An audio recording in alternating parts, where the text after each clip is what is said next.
और अब आपके बीच में आ रही है government senior secondary school Shiva Badar की छात्रा। टूटने लगे हौसले तो ये याद रखना कि जब टूटने लगे हौसले तो ये याद रखना, बिना मेहनत के हासिल तक तो ताज नहीं मिलते। ढूंढ लेते हैं अंधेरों में भी मंजिल अपनी, कि ढूंढ लेते हैं अंधेरों में भी मंजिल अपनी, क्योंकि जुगनू कभी रोशनी के मोहताज नहीं होते, जुगनू कभी रोशनी के मोहताज नहीं होते। नमस्कार। परम सत्य प्रतिष्ठा की साकार प्रतिमा हमारे आज के मुख्य अतिथि महोदय, स्थानीय विद्यालय के प्रधानाचार्य जी, धर्मदूरी निर्णायक मंडल, सत्य के रक्षक एवं शिक्षा के प्रकाश पुंज हमारे अध्यापक व देश के भविष्य के कर्णधार हमारी युवा शक्ति तथा नगवाई की प्रबुद्ध जनता। मैं रितिका ठाकुर राजकीय वरिष्ठ माध्यमिक पाठशाला शिवा बदार जमा 2 की छात्रा आप सभी के समक्ष आज यहाँ खंड स्तरीय खेल कूद प्रतियोगिता में भारत में बढ़ते नशे के दुष्प्रभाव विषय पर अपने कुछ विचार रखना चाहती हूँ। समाज अनेक इकाइयों से बनी एक व्यवस्था होती है जिसमें प्रत्येक इकाई एवं संस्था का महत्वपूर्ण योगदान होता है। परिवार समाज की एक महत्वपूर्ण संस्था है। हमारा समाज हमारे देश की शक्ति, हमारे देश की विशेषता आदि को इंगित करता है। अगर हमारे देश की कोई संस्था कमजोर होगी तो हमारा देश कमजोर होगा। आज हमारे समाज में अनेक ऐसे प्रश्न हैं कि आखिर क्या कारण है जो देश का युवा वर्ग एक बड़े स्तर पर नशे की चपेट में फंसता चले जा रहा है। आज अनेक मंचों पर भारत को विश्व गुरु बनाने की बात सरलता से सुनाई देती है, परंतु सच्चाई ये है कि भारत का युवा वर्ग एक बड़े स्तर पर नशे की चपेट में फंसता चले जा रहा है। पंजाब से अनेक ऐसी खबरें आती हैं कि कुछ घरों के पुरुष नशे की चपेट में आकर नष्ट हो गए और उन घरों में बची हैं तो सिर्फ वो अंधकार में भविष्य लिए हुए महिलाएं। हमने हमेशा से पढ़ा है नशा नर्क का द्वार है। हमने ये हमेशा से पढ़ा है कि नशा नर्क का द्वार है, परंतु आज का वर्तमान समय में भारत का युवा वर्ग एक बड़े स्तर पर नशे की चपेट में फंसता चले जा रहा है। हमारा युवा वर्ग देश की सबसे महत्वपूर्ण सीढ़ी है। इसमें घर वालों को बच्चों की संगति पर नजर रखनी चाहिए। प्रत्येक बच्चा खुद को उस समूह उसमें स्थापित करने के लिए और बनाए रखने के लिए अन्य किसी सदस्य के दबाव में आकर उनके अनुसार व्यवहार करने लगते हैं। इससे यह कहा जा सकता है कि जैसा बच्चे का समूह होगा उसका असर उसकी सोच, उसके खान पान आदि पर पड़ेगा। आज बेरोजगारी एक बड़े स्तर पर पहुंच चुकी है, जिसमें युवाओं में हताशा के कारण वे गलत माध्यमों से पैसे कमाने लगते हैं। सिनेमा दुनिया के सितारे युवाओं के एक बड़े वर्ग पर रोल मॉडल है। युवा अपने रोल मॉडल के अनुसार व्यवहार करते हैं तथा नशे का सेवन कर अपने जीवन को अंधकार में दिशा में धकेलते हैं। इसी के संदर्भ में मैं कहना चाहूंगी कि नशा एक अभिशाप है, सबको ये समझाएं कि नशा एक अभिशाप है, सबको ये समझाएं। देश का भविष्य है युवा, जीवन इनका बचाएं, जीवन इनका बचाएं। ये सत्य है, जब किसी देश से व्यापार किया जाता है तो व्यापार के साथ इसके सांस्कृतिक मूल्यों का आदान प्रदान भी अवश्य होता है। 90 के दशक के बाद ये देखा गया है कि पश्चिमी संस्कृति का दबाव हमारी संस्कृति पर बढ़ने लगा है। जहां हमारी संस्कृति त्याग, संयम, सादा जीवन एवं उच्च विचारों को प्रसारित करती है, वहीं पश्चिमी संस्कृति उपभोक्तावाद, मौज मस्ती आदि मूल्यों को बढ़ावा देती है। मुंशी प्रेमचंद जी ने कहा था, जहां 100 में से 80 लोग भूख से मरते हो, वहां शराब पीना किसी गरीब का रक्त पीने के बराबर है। आज भारत का युवा वर्ग यह सोचता है कि आधुनिकता का सीधा संबंध पश्चिमी संस्कृति को अपनाने में है। एक कहावत है कि पहले शराबी शराब को पीता है, फिर शराब शराब को पीती है और अंत में शराब शराबी को पीती है। महोदय, मैं कहना चाहूँगी कि राज्य सरकार की कमाई का मुख्य साधन शराब पर प्राप्त होने वाला कर है।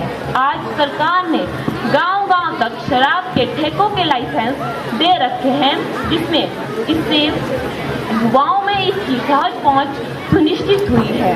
परिवार की प्राथमिकता है कि वह अपने बच्चों की संगति पर नजर रखे तथा उनके व्यवहार में आने वाले बदलावों को नजरअंदाज न करें। इसी के साथ अपने शब्दों को विराम देती हुई अंत में बस यही कहना चाहूंगी कि राम जन्म में दूध मिला, कृष्ण जन्म में घी, कि कहते हैं राम जन्म में दूध मिला, कृष्ण जन्म में घी, कलयुग में शराब मिली। ऐ मानव तू सोच समझ कर पी, तू इसे सोच समझ कर पी। धन्यवाद। जय हिंद, जय माता। Government senior secondary school Thalaut की छात्रा को मैं आगे बुलाना चाहूँगी कि वो अपनी प्रस्तुति दे। जिंदगी में खुशियाँ यूं ही नहीं आती, जिंदगी में खुशियाँ यूं ही नहीं आती, रिश्तों में प्यार पिरोना पड़ता है। जिसने नशे की लत को नहीं छोड़ा उसे इस जिंदगी को छोड़ना पड़ता है। प्रणाम, मैं भी वही हूँ जो आप सब है, माँ भारती की संतान। सर्वप्रथम मैं मनीषा, छात्रा राजकीय वरिष्ठ माध्यमिक पाठशाला Thalaut, the most merciful God व इस मंच को नमन करती हूँ। माननीय मुख्य अतिथि महोदय, अतिथि वर्ग, प्रधानाचार्य जी, निर्णायक मंडल, अभिभावक वर्ग, अध्यापक वर्ग व अंडर 19 खेल कूद प्रतियोगिता में भाग ले रही विभिन्न पाठशालाओं से आई छात्रा वर्ग, आप सभी को मेरा प्रणाम। मेरा आज का विषय है भारत में बढ़ते नशे के दुष्प्रभाव। किसी भी देश का भविष्य और देश की तरक्की देश की युवा पीढ़ी पर टिकी होती है। यदि देश की युवा पीढ़ी किसी गलत रास्ते पर चली जाए तो निश्चित तौर पर उसका जीवन अंधकार की ओर चला जाता है। आजकल की युवा पीढ़ी को जिंदगी के हर पहलू को जीने की इच्छा होती है। वो नशे को बस एक शौक समझता है। वो शराब, सिगरेट, बीड़ी, तंबाकू, गुटखा, खैनी आदि आदि प्रकार का नशे करते हैं। उसके जश्न की पार्टी तो बिना नशे के अधूरी ही होती है। आजकल कई युवक लोग और युवा पीढ़ी शराब और सिगरेट का सेवन करते हुए नजर आते हैं, लेकिन उन्हें ये समझ नहीं आता कि ये उनके लिए आगे चलकर हानिकारक और जानलेवा साबित हो सकता है। वे नशे को बस एक फैशन समझते हैं। भारत में सिगरेट और शराब के निर्यात से करोड़ों रुपए मिलते हैं, लेकिन फिर भी सिगरेट के पैकेट में नो स्मोकिंग लिखा रहता है। फिर भी कई छोटी उम्र के लड़की और लड़के इसका भरपूर सेवन करते हैं। धूम्रपान स्वास्थ्य के लिए हानिकारक है, ये जानते हुए भी कई लोग इसका सेवन करने से बाज नहीं आते। तंबाकू, गुटखा, खैनी से माउथ कैंसर होता है। कई सार्वजनिक जगहों पर नो स्मोकिंग लिखा रहता है, लेकिन फिर भी कुछ मनचले लोग किसी की नहीं सुनते।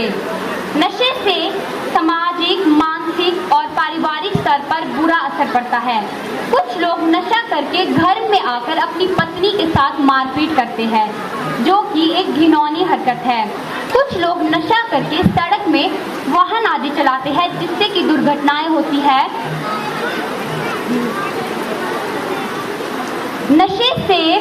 नशा मनुष्य को आर्थिक रूप से कमजोर बना देता है। मनुष्य अपनी सारी संपत्ति नशे में लुटा देता है। वो कार्यस्थल और समाज में जाकर तमाशा करता है, जिससे कि उसकी इज्जत पर आघात पड़ता है। अब बात आती है नशा मुक्त समाज की। नशा मुक्त समाज भारतीय समाज की एक विडंबना है। निम्न स्तर के लोग अक्सर दैनिक कार्य में कमाए हुए पैसों को शराब में खर्च कर देते हैं। यदि वे अपने उन पैसों को अपने बच्चों की शिक्षा के लिए प्रयोग में करते तो अवश्य उनका भविष्य उज्जवल हो सकता था, लेकिन दुखद रूप से ऐसा कदापि नहीं होता। वे कुछ पल के मजे और सुख के लिए अपनी पूरी जिंदगी कष्टदायक बना देते हैं।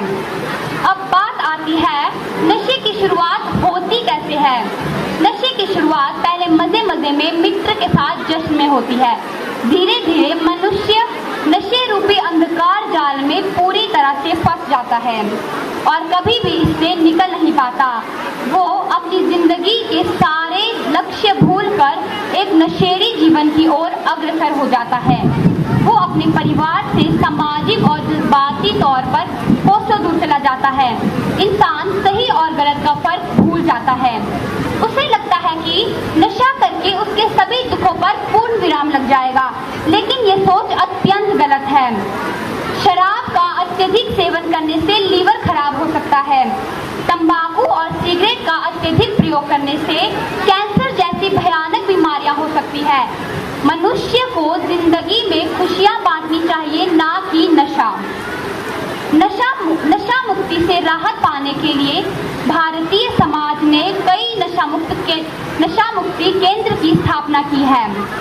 समाज और युवा पीढ़ी में जागरूकता लाना अत्यंत अनिवार्य है, तभी देश प्रगतिशील होगा। देश और देशवासियों के हित के लिए युवा पीढ़ी में जागरूकता लाना अत्यंत अनिवार्य है, तभी देश का भविष्य उज्जवल होगा।